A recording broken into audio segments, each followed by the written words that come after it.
გამარჯობათ. დღეს ხვდებით ბატონ გოგი სადაგაშვილს, ექსპერტს, რომელსაც ეხლავე გადავცემ სიტყვას, რათა თავისი მოკლე ბიოგრაფიული ცნობები მოგვაწოდოს, რომლიდანაც ნათელი გახდება აი ჩვენი დღევანდელი შეხვედრის მიზეზით ამ გადაცემის პროფილიც. გთხოვთ ბატონ გოგი. ჩემი ნაშრომი იყო გამოქვეყნებული მშენებლობის საერთაშორისო საბჭოს ჟურნალში, ასე სლოვაკეთში გამოქვეყნდა. ვირტუალური ვიყავი შვედეთში და ნორვეგიაში რო ჩავდიოდი, უყურთ ის შვედეთის მეცნიერებს იწვევდნენ, რომ ერთად გვესაუბრა ამ ადამიანის საკითხს. ეს ნორვეგიელები მითხრებდნენ კიდევ მრავალ სხვა საკითხებში, რომელსაც ეხებოდა ეს აი გარსის ამბები, შენობის გარსის ამბები, მათი მოდელირება, კლიმატური პარამეტრები როგორ დაედგინათ, სრულიად ახალი კლიმატური პარამეტრი შემოიტანა, ესე იყო ირიბი წვიმების საკითხი, იმიტომ რომ სისველი მოდის როგორც ფოტოტექნიკური პრობლემებიდან, ასე გარეთ მოქმედებიდან. ესე იგი, როგორ უნდა გამოგვეკლია, ესე იგი და როგორ უნდა ჩატარებული იყოს მეტეოროლოგიური დაკვირვებები და რა აპარატურა იყოს საჭირო, ზოგიერთი აპარატურა ახალი გავაკეთეთ კიდევაც, მათ შორის წვიმების დისტანციური გაზომვები. ძალიან ისეთი ჭიდროის იყო და ჯერ იყო აკადემია, მშენებლობის და არქიტექტურის აკადემია და მე იყო კოსგრადასტოვი, რომელმაც მე შემიყვანა წევრად მშენებლობის საერთაშორისო საბჭოში, 61 კომისიაში, აი ამ გარსის ამბებზე. და ნორვეგიელები მითხრებდნენ, რომ აი ფანჯრების საკითხებით წავედ იდგა, იმიტომ რომ ისინი მუშაობდნენ ახალ ფანჯრებზე. და ნორვეგიელები რო ჩამოვიდნენ პირველად, შემოვიდნენ თქვენ ეს ფანჯრები გერმანულია მე-19 საუკუნის. ესეთი დაამჭირო კავშირები იყო. ახლა თავარია გადავიდეთ რა მოხდა მას შემდეგ, რაც საქართველოს მიიღო დამოუკიდებლობა. ესე იგი მე მაშინვე დავაყენე საკითხები, რომ ნორმები, რომელიც იყო საბჭოთა კავშირის, მიღებული იყო იმ მოსაზრებებით, რომ უამრავი ენერგია ჰქონდა საბჭოთა კავშირს და ძალიან დაბალ ფასებში. ამიტომ ისინი ამცირებდნენ კედლების სისქეებს, რომ დაეზურათ თვითონ და იაფი სახლები აეშენებიათ და ამ ჭარბი ენერგიის ხო, ჭარბი გამოვიდა, რომ გაუარესეს შენობის ხარისხი.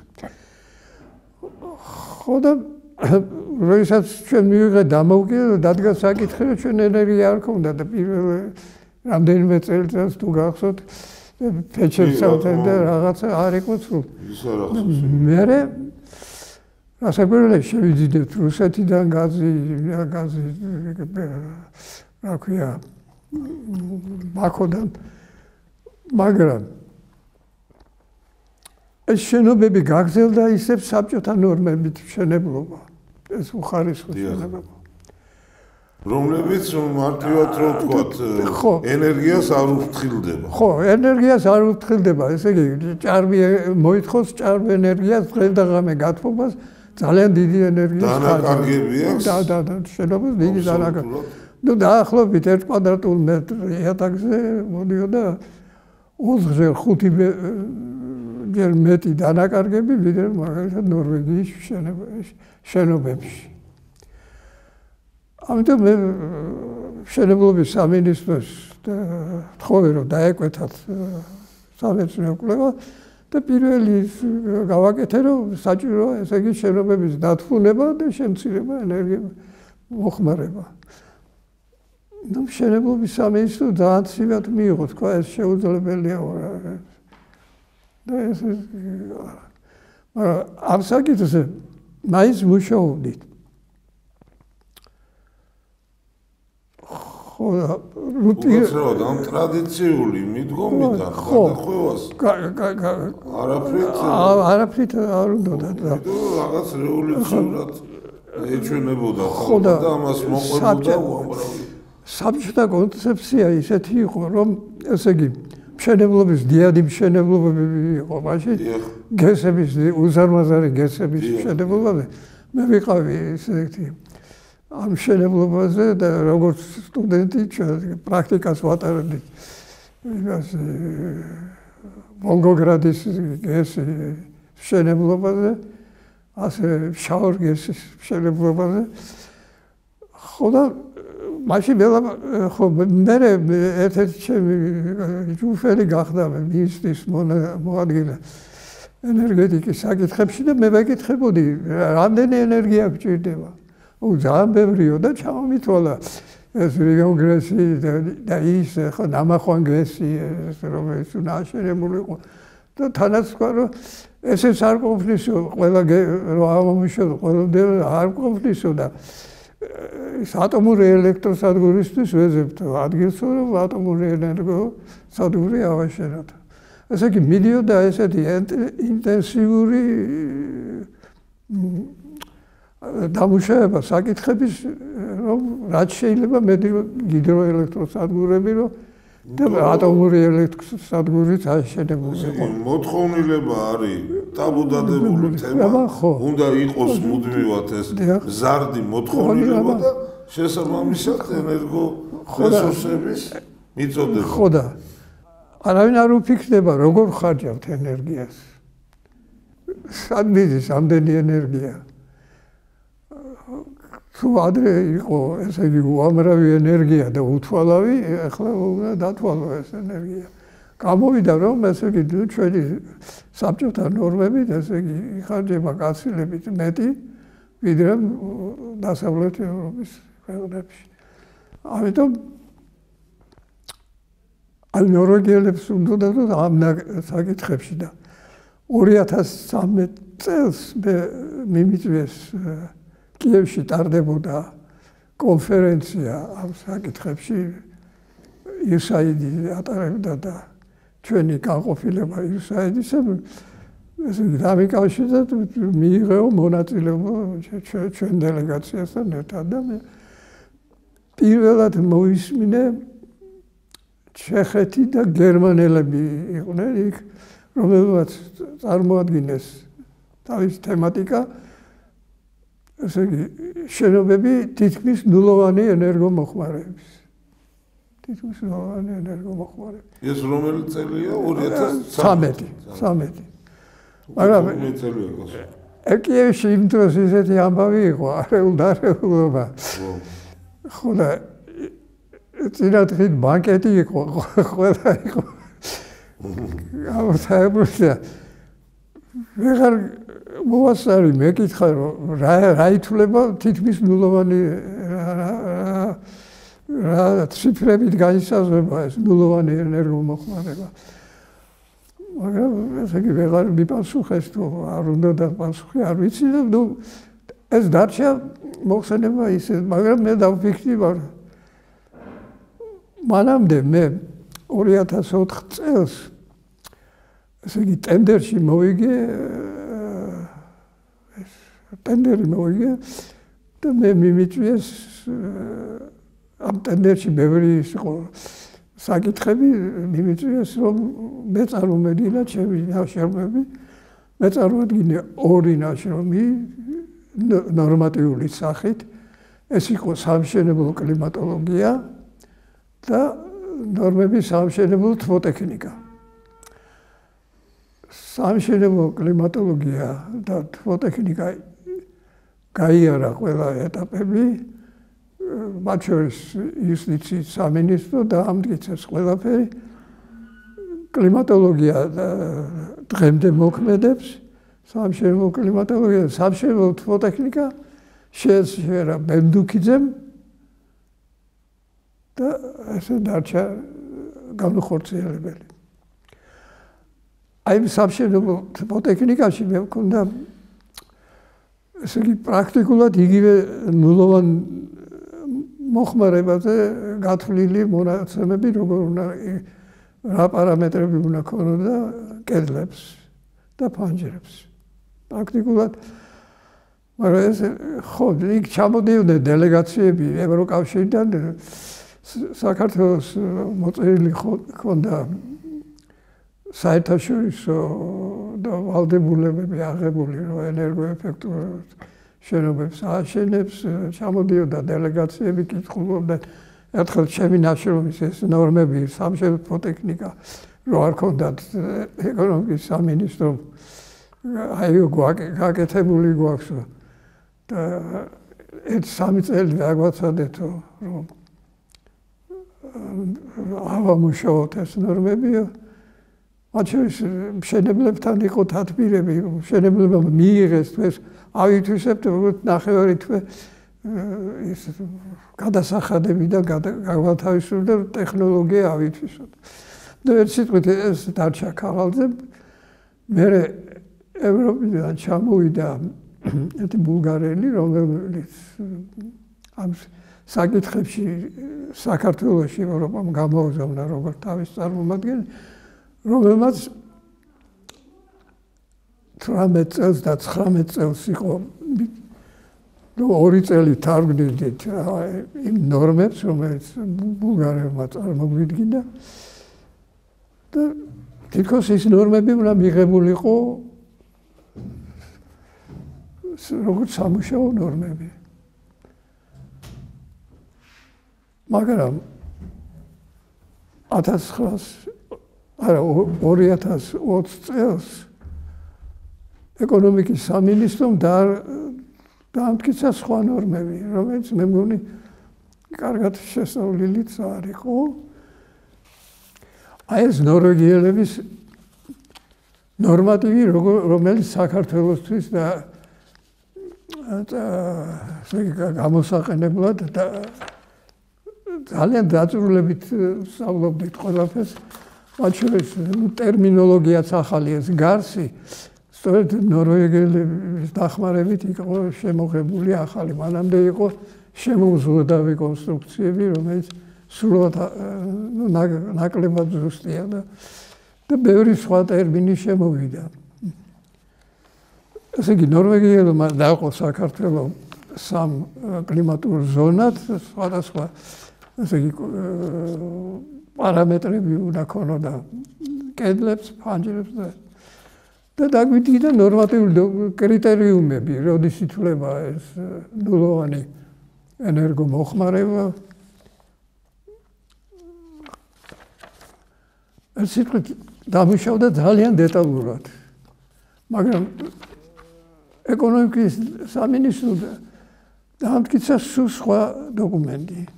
სულ სხვა და რაც თავარია დანერგვა ამ საკითხების გადატანილი 2030 წელს.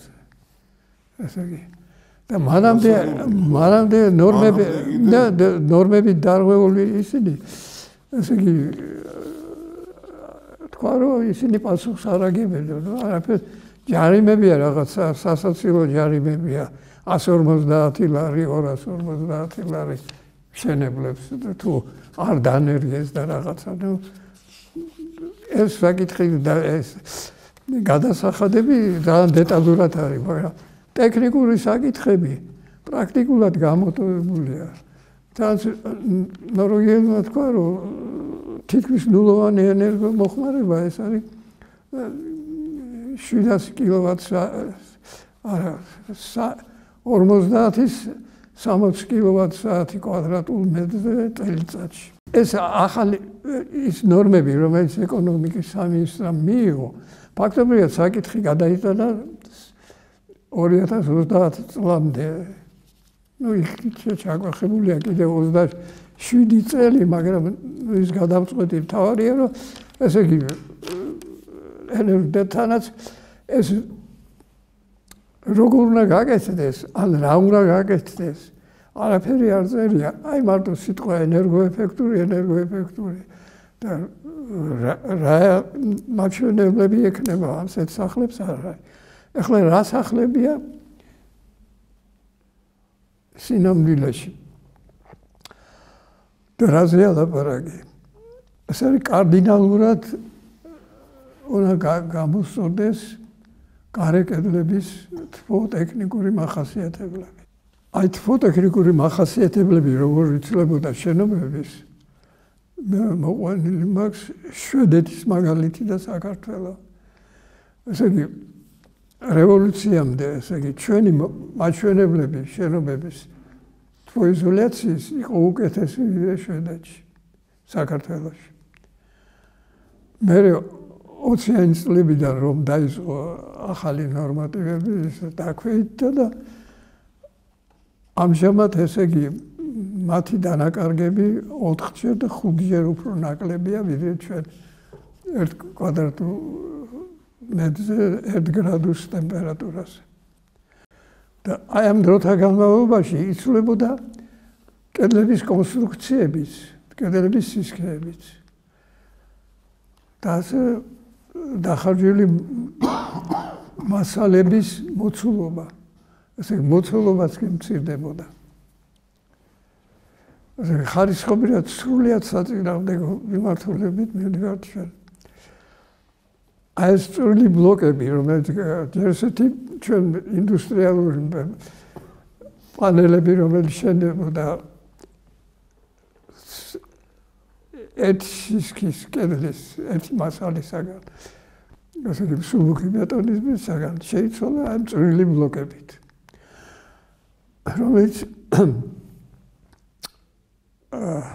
ლაგდება იატაკზე და მოთავსებულია სვეტებს შორის, ღია ბეტონის სვეტებს შორის ლაგდება ბეტონის გადახურვაზე და ზედაპირ ბეტონის გადახურვა. ეს მძიმე ბეტონები 4-ჯერ უფრო თბოგამტარია ვიდრე ეს რა ქვია მსუბუქი ბეტონის კედლები, იმიტომ რომ აქ რკინაა და რკინას გააქვს სითბო გარეთ. მერე წვრილი ბლოკები, ჯერ ესეთი სველი ის არის, ხსნარი უნდა გახსნა მოიტანოდა და ეს ხსნარი თბოგამტარია ძალიან. მაგრამ თვითონ ბლოკებიც გაცილებით ცუდი ხარისხისაა ვიდრე ის მსუბუქი ბეტონი. და სიცარიელები, რომელიც ბლოკებშია, უკარგავენ კედელს ინერციულობას, ანუ ძალიან ადვილად თბება და ძალიან ადვილად სივდება, სწრაფად სივდება კედელი. და რაც არაკომფორტულ სიტუაციას და ჯანმრთელობას ძალიან ცუდად მოქმედებს, იმიტომ რომ კედლის შიდა ზედა ტემპერატურა, შიდა ზედაპირის ტემპერატურა, როდესაც სივდება, ადამიანის იქნება ესეთი კონვექციური ნაკადები ჰაერის, რომელიც ქმნის ოთახში შეგრძნებას რაღაცა გიბერავს და ცივდება ფეხები. აი ბოლო გამოკვლევები ნახე ერთ-ერთ იყო ესეთი wind engineering, ესეთი ის იყო კონფერენცია, სადაც შემა ქალიშვილმა წარადგინა სამუშაო და იქ გამოვიკითხე პოლონელების და უნგრელების გამოკვლევები, რომელიც ზომავენ ტემპერატურებს დაწყებული 7 სანტიმეტრიდან იატაკის მერე 70 სანტიმეტრი, მერე 1 მეტრის და მერე 1.60 სანტიმეტრის სიმაღლის და ასე იგი ზომავენ აი ამ ტემპერატურების განაწილებას ძალიან დიდი მნიშვნელობა აქვს, იმიტომ ადამიანს სხეული განიცდის სხვადასხვა ტემპერატურაზე მოქმედებას და 3 მეტრის ერთ წამში გადაადგილება 30 სანტიმეტრით იცვლება, ესე იგი არაკომფორტულ მოძრაობად, აერის არაკომფორტულ მოძრაობა და აი ეს ყველაფერი წარმოადგინეს და ჩვენთან ეს აბსოლუტურად არაფერი არ კეთდება, არაფერი არ გვიდება და ეს ცივი კედლები, ესე იგი, რომელიც კარგავენ და ამ ბევრ ენერგიას შედება მასობრივად. ამის გამოცვლა არ უნდათ, მაგრამ სოფლებში ეს მაღალი შენობები, ასე წვრილი ბლოკებით, ასეთი კუსტარული ტექნოლოგიებით არ შენდება. ჯერ კიდევ 62 წელს მე მაშინ ასპირანტი ვიყავი, გვიჩვენეს დახურული ფილმი, რომელიც ხრუშჩოვის დაკვეთით შესულა ამერიკაში ფილმს ერქვა ამერიკული რეკორდები მშენებლობის დარგში. მარტო საცხოვრებელი შენობების კი არა, აგრეთვე გზების დაგების სიჩქარე და ხარისხი და ის. აი კედლების შემთხვევაში პირველად ნახე, რომ კედლების აგება ხდებოდა როგორ ისი წამზე მოდიოდა სატვირთო მანქანა, რომელზეც ელაგა კედლები და ისინი როგორც ფარდები იკიდებოდა გარედან კარკასზე. ხო, რეკორდი მდგომარეობა იმაში, რომ 11 ხელოსანმა 22 სართულიანი ხილტონის სასტუმრო ააშენა 8 თვეში, ისე რომ ჩააბარა გასაღები, ესე იგი პატრონს თავისი ავეჯით, გასაღებებით ყველაფრით. ეს იყო რეკორდი. ნუ ჩვენთან ეს კუსტარული მეთოდი გრძელდება და იკარგება დიდი ენერგია. ეს მოხსენებები პრაქტიკულად არავინ არ გვისმენს ამ საკითხში. იმიტომ რომ დაინტერესებულები არიან უხარისხო მშენებლობაში, პირველ რიგში მშენებლები, მეორე რიგში ის, ვინც ენერგიას ფლობს და ყიდის ენერგიის წარმოებელი და გამნაწილებელი, ესე იგი დისტრიბიუტორი. და ასევე მათ გარშემო ვინც არიან ხალხი, ვინც საზრდოობს ამ უხარისხო მშენებლობით.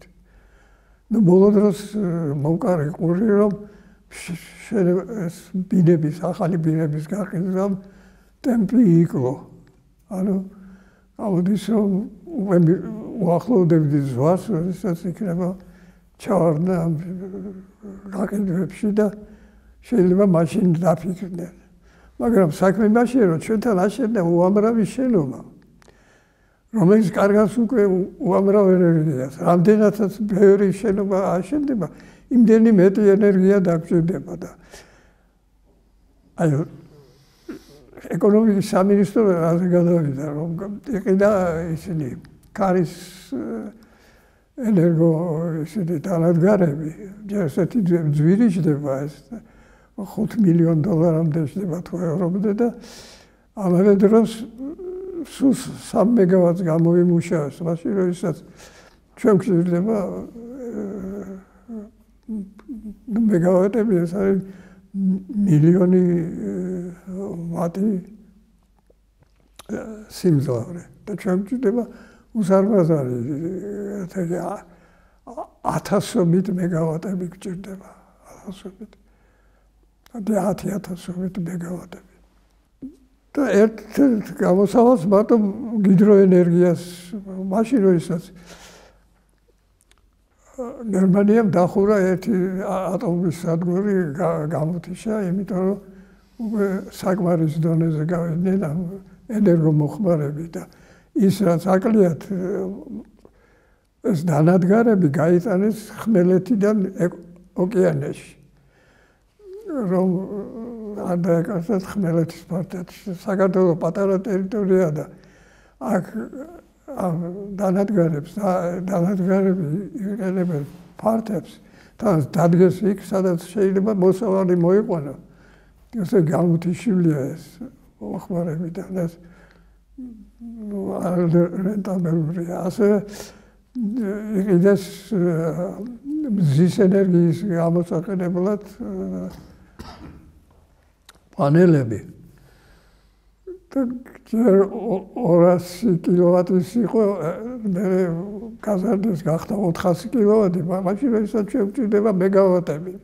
არანაირ უფიქრდება, რომ ეს წვრილი ბლოკები და კედლების მაგივრად რკინაბეტონის სვეტები დგას და გადახურვა რკინაბეტონის არავინ არ უფიქრდება, რომ ეს ნახევარ ფაბრიკატია, ეს უნდა იყოს დათმუნებული გარედან, მთლიანად, რომ ამუშავდეს როგორც აკუმულატორები, სითბოს აკუმულატორები და არა სითბოს გამტანი გარეთ, ასე იგი ჩვენ სითბოს ვუშვებთ გარეთ ძალიან დიდი რაოდენობით. როგორც საცერში ისე გადადის. აი ამ საკითხებზე ვმუშაობდი და ვიღებდი მონაწილეობას 2020 წელს გავანებეთ უთხარი უარი უთხარი მათთან თანამშრომლობაზე, იმიტომ რომ მთელი აქცენტი გადატანილია 2030 წელზე, როდესაც უკვე ეს აშენდება შენობები. კიდევ ერთი კლიმატურ საკითხებზეც მინდა მოგახსენოთ. სამშენებლო კლიმატოლოგიაში ჩვენ შევიტანეთ რამდენიმე საკითხი, რომელიც მანამდე არ იყო. ერთ-ერთი მზის ენერგია, ესე იგი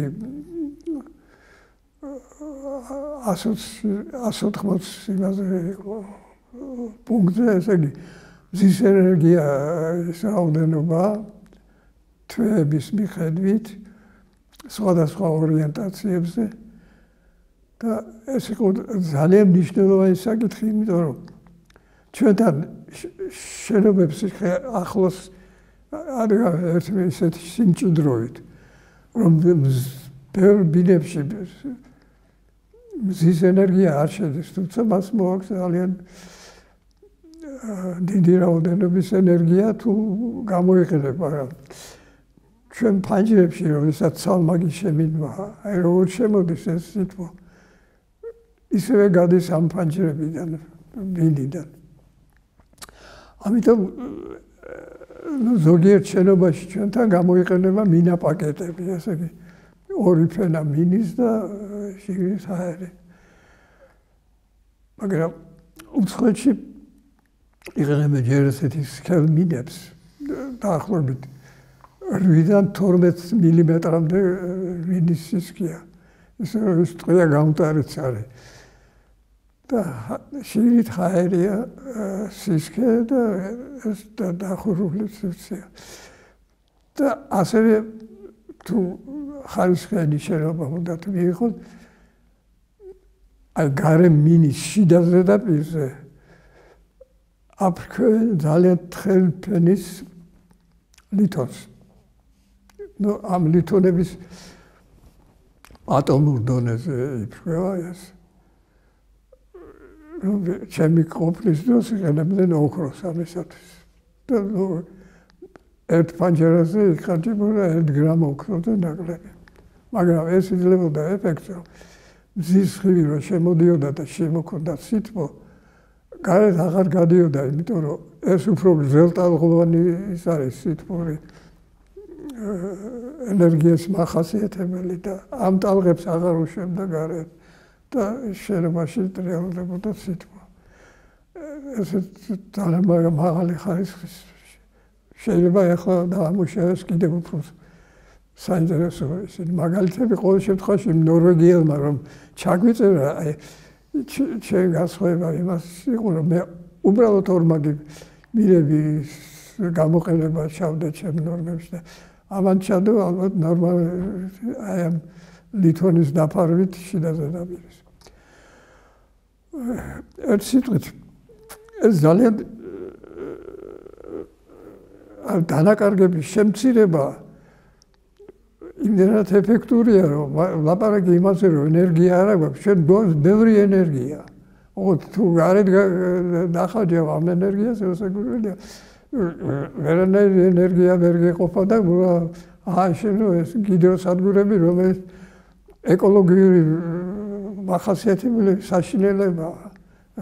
მოსახლეობა კი გრძნობს, რომ ეს დიდი ზიანია მოსახლეობის ბუნებისთვის და საერთოდ იმის მაგივრად რომ შევამციროთ, აი ეს დანერგვა ამისი გადატანილია სადღაც 30 წელს და თანაც რა უნდა გამოცვალო იმისათვის რომ იყოს შენობა ენერგოეფექტური ამ ახალ ნორმებში არ არის რა თქვა მე და მიიღებენ ამას, არ მიიღებენ საით გადაუხვევენ რაც შემოარჩის და ქალაქ გეგმარებაში კიდე ნუ ეს სიმჭიდროვე ამ ბეტონის სახლების საშინელებაა ნუ გადავიმეს რომ ერთმანეთს ისა ჩtildeავენ ეს სახლები და მზის გამოყენების საშუალება არ არის რომ გამოიყენო ესე იგი ეს ადამიანის უფლებები ირღვევა მას უნდა კონდეს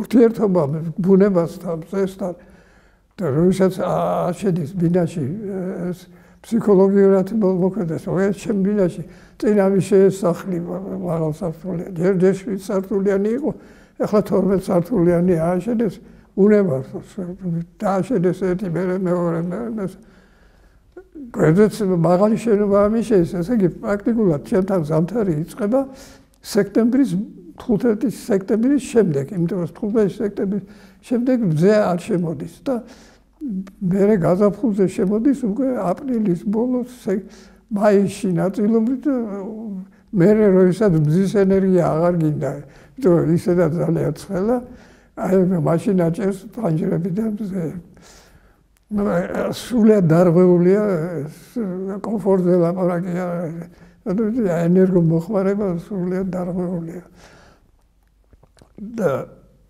გარდამისა დაბიძურება ჰაერის აი ერთხელ მოხდი კიფშიძის ქუჩის შიგნით კვარტალები ააშენეს უზარმაზარი კვარტალები და ესე იგი ზაფხული იყო თუ გაზაფხული და სულ თქვა არ არის იმიტომ რომ ჰაერი ეს ამოხრუჭებს ჰაერის მოძრაობას შენობებს შორის და ეს გამონაბოლქვები დგას დღე-ღამე დგას ის გამონაბოლქვები თუ არ იქნა ძალიან ძლიერი ქარები ისეთი რომელიც წაიღებს ამას ადამიანის დონეზე ტროტუარზე რომ დადიხარ ამ დონეზე არა სუფთაებს მოლომდე ჰაერს ანუ მომწავლა იმაში სიტუაციაში ცხოვრობთ იქიზდებიან ბავშვები თავს იმ კალასკებით რო ატარებენ ბავშვებს იქ მთელი დაგუბებული ეს ეკოლოგიური მომწავლავი ნივთიერებები იმიტომ რომ ძიმე მეტალების საგან შედგება და ძიმე ის არის ჰაერი ეს კიბოს დაავადებები და რაღაცები ყველაფერი ამის გამოდის და მე თუ ბინაში მზე არ შემოდის ეს ამას ბაქტერიციდული მოქმედება აგებს ენერგიას ესე იგი ფაქტობრივად ადამიანი რჩება პირისპირ უარყოფი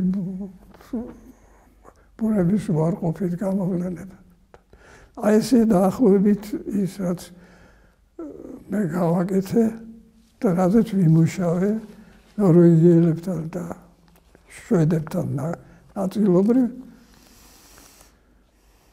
ხოლო არ ვიცი ახლა ძალიან პესიმისტურად ვარ გაწყობილი იმიტომ რომ თბილისში უკვე ფაქტობრივად თბილისი გაჯერებულია ამ ბეტონის სახლებით რა უნდა გამოსწორდეს ახლა რომ დაიწყო დათუნება შენობის ხო ეს უზარმაზარი თანხაჯდება ჯერ ესეთი მე ნუ ამას თავისი ტექნოლოგია აქვს ახალი მასალები უნდა დანერგო სამაგრები რომ ეს თქვენ საიზოლაციო მასალა მიამაგრო მე აი მე მოვიტანე წიგნი азбука навесных фасадов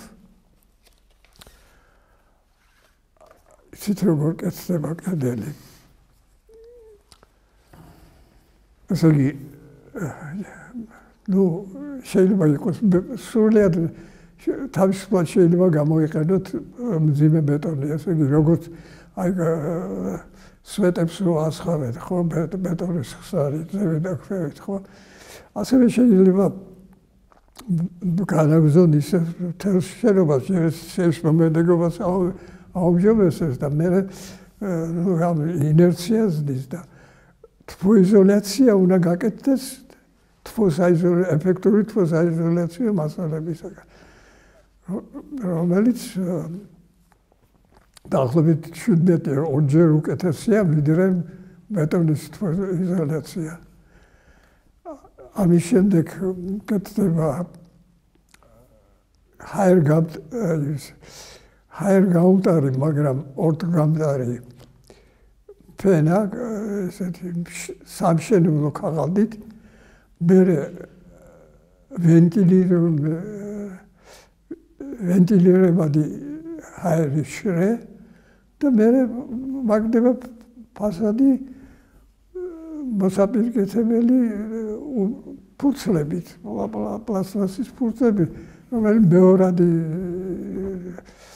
მასალისაგან გეთდება, იაფია. ასეთ შემთხვევაში შენობა მთლიანად დაცულია კარისაგან, წვიმისაგან, თოვლისაგან და კედლების ინარჩუნებენ სიმშრალეს და მაღალ წინაღობას თბოგამტარობისადმი. აი ესეთი ახლა დასავლეთ ევროპაში აი ესეთ სახლებს, ესეთი კედლებით და ესეთი ფანჯრებით აშენებენ და ამით ზოგადად ენერგია. ასეთ შემთხვევაში თუ არ ყოფნით დაუშვათ გასათბობად ენერგია, ასეთ შემთხვევაში შეიძლება ისე ცოტა ენერგიას მოითხოვს ეს თითქმის ნულოვანი მოხმარების ენერგიას, რომ ჩვენ შეგვიძლია გამოიყენოთ მზის ენერგია თავისთავად. ჩვენი შენობები 2004 წლიდან რომ გაგვეხორციელებინა ეს ნორმატივები, რომელიც მე შევთავაზე. ესე იგი, თბილისის გასათბობად საკმარისი იქნებოდა ელექტროსადგური, ზაგესი და დაუშვათ თბილისის გეზი. აი ეს კონკრეტული. აი ეს ორი ელექტროსადგური მთელ თბილისს გაათბობდა, იმიტომ რომ პრაქტიკულად ნულოვანი მოხმარება ეს ისე ცოტა იკარგება. მერე გასათბობად შეიძლება გამოყენებული იყოს აი თბილის წყლები, რომელიც თბილისში სავსეა. მათ შორის აი სამურთალოს ვაჟაფშაველის პროსპექტის ქვეშ მთელი მდინარეა, გოგირდოვანი წყლის მდინარე მოდის თბილი. აი თბილი მდინარე შეიძლება სახლები გაათბო იმ შემთხვევაში თუ აი ესეთი მცირე დანაკარგები, თითქმის ნულოვანი დანაკარგები იქნება და რაც თავარია, ადამიანი იცხოვრებს კომფორტულ ზონაში და კომფორტული ზონა ეს არის ისეთი ტემპერატურები და ტენიანობა, რომელიც სასარგებლოა ადამიანის ჯანმრთელობისათვის. ეს კომფორტულად გძობს, იმიტომ რომ კარგად გძობს თავს და ხო და თორემ სიკედლებია სულ ესე იგი ზედმეტ ენერგია იხარჯება იმაზე, რომ აღიდგინო ეს ორგანიზმი მუშაობს გადატვირთვით. ამიტომ რამდენიმე დადებითი შედეგი, ბევრი შედეგი მოაქვს კომფორტული სახლების აშენება და თბოიზოლირებული სახლების აშენება. რა ვიცი, როგორ უნდა გამოკეთდეს ეს? იმდენად ბევრია, რომ დაუსრულებლად შეიძლება მაგაზე. საუბარი, ხო? ყველა მასში ჟურნალს, სფეროში და ყველა სფეროში დაწყებული ადამიანის ჯანმრთელობიდან მრეწველობაზე მოქმედებს, სამშენებლო ტექნოლოგიაზე მოქმედებს და მთელი რიგი სხვა საკითხები. აი ესეთი მოცულობითი საკითხია. ყველაფერს აღწერა და ის და მესმის, ხო? მით უმეტეს ერთი მასში სეტში ესე ვთქვათ. აი ხო დიდი ინტერესით გისმენთ ბატონო გუგდა. სულ იმაზე ვფიქრობდი, მსმენელი მაყურებელი როგორ მიიღებს. და მე მაინც კმაყოფილი ვარ იმითი, რომ აქ თქვენ საუბარში გაჟღერდა ისეთი მომენტები, რომ ყველაზე ზედაპირული, ყველაზე ნაკლებ სიღრმეებში, ესე ვთქვათ, ჩახედული ადამიანიც კი დაინახავს თავის პირად ინტერესს. თავის პირად ინტერესს. მაგრამ ალბათ უმრავლესობაში ეს გამოიწვევს ასეთ შეფასებას, რომ ხო შეიძლება ძალიან კარგია, მაგრამ ჩვენ ძალიან შორსა ვართ და ესე თქვა თუ ნაბიჯს არ გადადგა. ხო, ჩვენთან რამდენი სახლია ახლა აი ესე თანამედროვე სისტემებით, რომელიც ეს არის პირველ რიგში ყველაზე თვალსაჩინო ეს არის ხილტონის სასტუმრო ვაკეში ეკლესიის მოპირდაპირე მხარეს აშენებული აი ეს სისტემა ფასადი რომ მოშორებულია ძირითად კედელს და ამ თვალისწინების აი იქ მე არის ეს უაზროდ ვიზუალურადაც კი იქცევს ყურადღებას იმდენად დიზაინი ისე დიზაინი მე ფერი არ მომწონს თორე ხო აი მე მაგალითად ძალიან მომწონს გამოარჩევი შენობას შენობა გამორჩეული ეთყობა და სხვა ტექნოლოგიით არის ასევე ესე იგი ფეხბურთის ფედერაცია ვაკეში ის მოპირდაპირე მხარეს აი საბურთალოდ მოდიხარ და უნდა გაუხვიოთ ისაკი წყლეთისკენ აი კუთხეში დგას ყვითელი შენობა 8 სართულიანი და იმის გვერდზე 16 სართულიანი მომწონო შენობა. აი ის არის აშენებული და იმის გვერდზე კიდევ ერთი შენობა აშენებული აი ამ ტექნოლოგიით. აი ძალიან იმედის მომცემი ინფორმაცია ესე იგი არც ისეა საქმე და არსებობს რაღაცა. არსებობს აი მაგალითები. მაგალითი, მე ძალიან მნიშვნელოვანია. ჩემს აზრით ძალიან მნიშვნელოვანია ეს. ძლიერ ადამიანს შეუძლია მივიდეს და ნახოს და დააკვირდეს როგორ არის გაკეთებული, მივიდეს ახლო და დააკვირდეს და მიხდება რაზეა ლაპარაკი. ასე რომ თბილისში არის კიდევ ერთი შენობა ესეთი ერთი იყო რა ქვია დანიამ აშენა სტოლბილებისთვის 4 სართულიანი სახლი გერმანელებმა აშენეს ბანკი ერთი პავლოვის ქუჩაზე წითელი შენობა არის აი იქაც გამოყენებულია ეს დაკიდული კედლები და თბილისში იყო სხვადასხვა არიჯიშეს თბილისში იყო ცეკავშირის შენობა ივაში რა ქვია თავისუფლების მოედანზე იყო ხო აი იმ შენობას ჰქონდა დაკიდული ალუმინის კედლები ზუსტად თანამედროვე მაგრამ აშენდა ადრე და მაინც კარგი სანიმუშო შენობა იყო ეს და სამწუხაროდ დაანგრიეს ეს და აშენეს ახლა შენებული ფასადი. ნუ ვიცით რაც არის აშენებული. უბრალოდ ნახავდი ასე ეწოდებოდა შეკიდული კედელი როგორ კეთდებოდა რა შემადგენლობის იყო პანელი და რაღაცა. აი ეს ბოლო რაც ბრძანეთ საერთოდ ცulis ახლა ისე მე ისე იმაზე ვფიქრობ როგორ რეაქციას გამოიწვევს თქვენი მოსმენა ფართო საზოგადოებაში და აი ამ ბოლოს ძალიან დიდი ოპტიმიზმით უყურებ რომ თურმე არ არის ეს რაღაცა კოსმოსური ერა და რაღაცა შეუძლებელი ჩვენთვის. მაშინაც არ იყო კოსმოსური, ესე იგი. მაგრამ ხდებოდა დაწყებულიყო ადრევე და დღეს ვექნებოდა თანამედროვე მშენებლობები. ტექნოლოგია ის სხვადასხვა რუსეთიდან ჩამოვიდა ერთი დელეგაცია და მეგობარმა არავინ არ ღებულობს და შეიძლება ის მონახეო, ვინმე მეორე მიიღებს და მე შევხვდი იმ დელეგაციას წავიყვანე USAID-ის ის არის ესეთი ენერგოეფექტურობის ცენტრი იყო ხო ახლაც არის ხოლმე მივიყვანე ესე იგი იმათ თქვენ შეგვიძლია ქარხანა აგიშენოთ საიზოლაციო მასალებით ესე იგი ყველაზე ეფექტური მასალა არის მინერალური ბამბა უბრალოდ ამ ბამბისაგან გაკეთებული მატრასები სხვადასხვა სისქის უშვებენ და რაღაცა მან თქვა ჩვენ აქამდე იყენებდნენ ბაზალტს ადნობდნენ და ბაზალტისაგან იყენებდნენ ამ ბოჭკოს. და ჩვენო ახალი მასალა კი არა, სხვა ის ქვები ავიღეთო, რომელიც 500 გრადუსზე ნაკლები ჭირდება, რომ galvesო ეს. და ისეთივე ბოჭკო მივიღოთო და ასე იგი ერთი მესამედით გავაიაფეთო მასალა.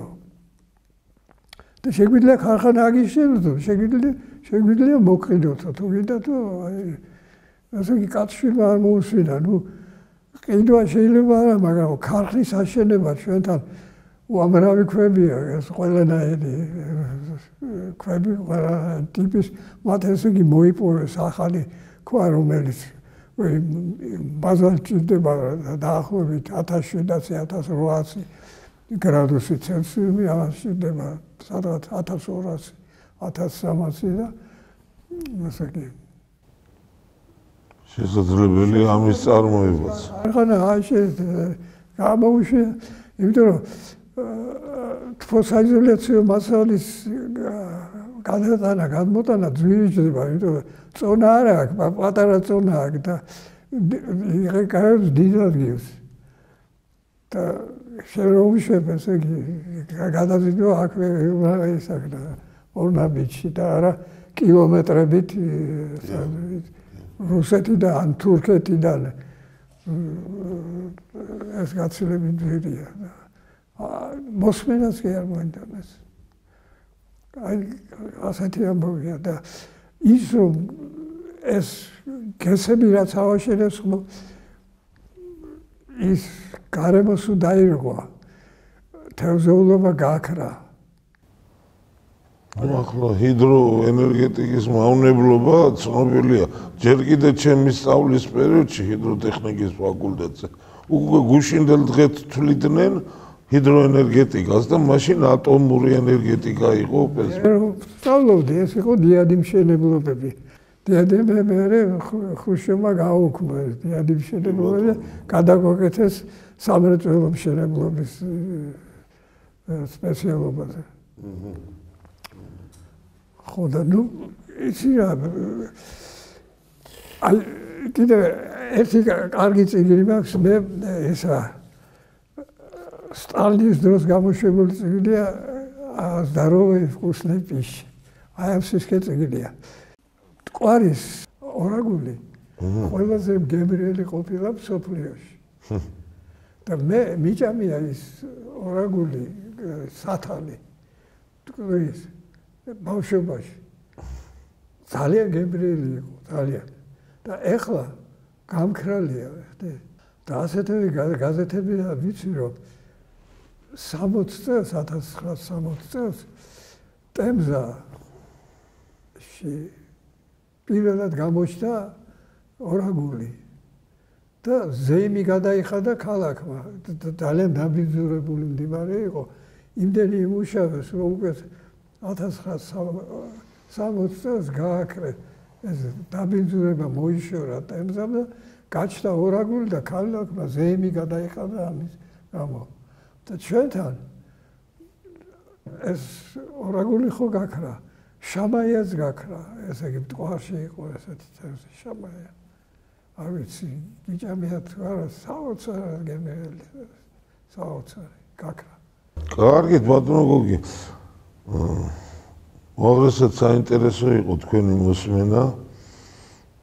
დიდი მადლობა ამ საუბრისათვის და მიუხედავად იმისა, რომ ასე თქვა, საუბრის შუა წელში ესეთი დინება იყო, რომ აი მე რამდენჯერ ვიმეორებ, ხა სვენელს შეიძლება და მოჩვენებოდა, რომ ეს ყველაფერი, ეს სიკეთეები საქართველოსთვის არ არის, ჩვენა ვართ ესე თქვა, მესამე კი არა რაღაცა მეოთხე სამყაროს ქვეყანა, რომელიც უნდა იყოს მუდამ ასე თქვა, ტანჯვაში, წვალებაში და მხოლოდ რაღაცა რჩეულთა ხვედრი აქვს ნორმალური ყოფა და ცხოვრება.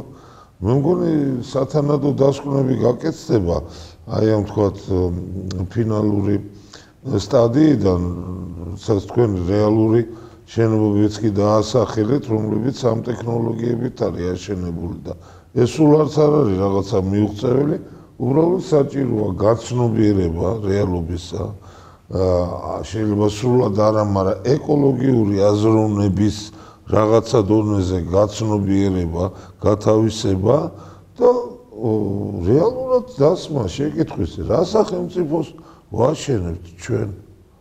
აი დღეს ნებათაღელვაა თქვა საქართველოში უკიდურესი გადაივლის ყველაფერი სასიკეთოდ წარიმართება, ევროკავშირის წევრებიც გავხდებით, ნატოსიც, მაგრამ ასე ჩვენს აი ესეთ საკითხებზე ეჭვმეპარება, რომ ის რა თქმა უნდა ეს შეგვეხება იქიდანაც ხელშემწყობი ფაქტორები მოვა ამ ტენდენციების გასაძლიერებლად, მაგრამ კონკრეტულად ჩვენ უნდა ვიზრუნოთ ჩვენი გზის არჩევაზე.